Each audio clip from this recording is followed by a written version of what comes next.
334 ఓట్ల మెజారిటీతో పవన్ కళ్యాణ్ ఉన్నట్టుగా తెలుస్తోంది. ఖమ్మం మొదటి రౌండ్ లో కాంగ్రెస్ ముందంజలో ఉందనేది మనకు అందుతున్న సమాచారం. ఆదిలాబాద్ లో రెండు రౌండ్ల లెక్కింపు కూడా పూర్తయింది. బీజేపీకి 17,959 ఓట్ల ఆధిక్యం ఉంది. సికింద్రాబాద్ లో 3,320 ఓట్ల ఆధిక్యంలో కిషన్ రెడ్డి కొనసాగుతున్నారు. హైదరాబాద్ లో బీజేపీ అభ్యర్థి మాధవలతకు 7,000 ఓట్ల లీడ్ వచ్చినట్టుగా తెలుస్తుంది. ఇంట్రెస్టింగ్. మల్కాజ్గిరిలో 11,000 ఓట్ల ఆధిక్య లీడర్ రాజేంద్ర ఉన్నారు. దాంతో పాటు కరీంనగర్ తొలి రౌండ్కి సంబంధించి మీరు చూశారు. భువనగిరిలో 4,200 ఓట్ల ఆధిక్యంలో కాంగ్రెస్ ఉంది.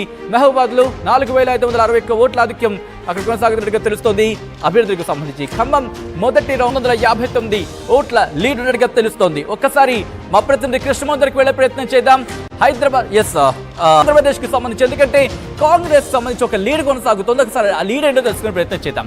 మా ప్రతినిధి కృష్ణమోహన్ అప్డేట్స్ అందించేందుకు లైవ్ లో సిద్ధంగా ఉన్నారు. కృష్ణమోహన్, కాంగ్రెస్ కి సంబంధించి ఆ ఒక్క స్థానం lead, if I'm not wrong, Madakasira అనుకుంటా. am I right?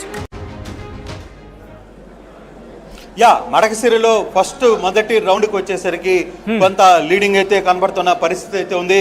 ఇప్పుడే ఒక బ్రేకింగ్ అందుతోంది. ఒకటి నగిరిలో మంత్రి రోజా 952 ఓట్లతో వెనుకంజలో ఉన్న పరిస్థితి అయితే 2 ఓట్లతో. అలాగే సర్వేపల్లిలో మంత్రి కాకాని గోవర్ధన్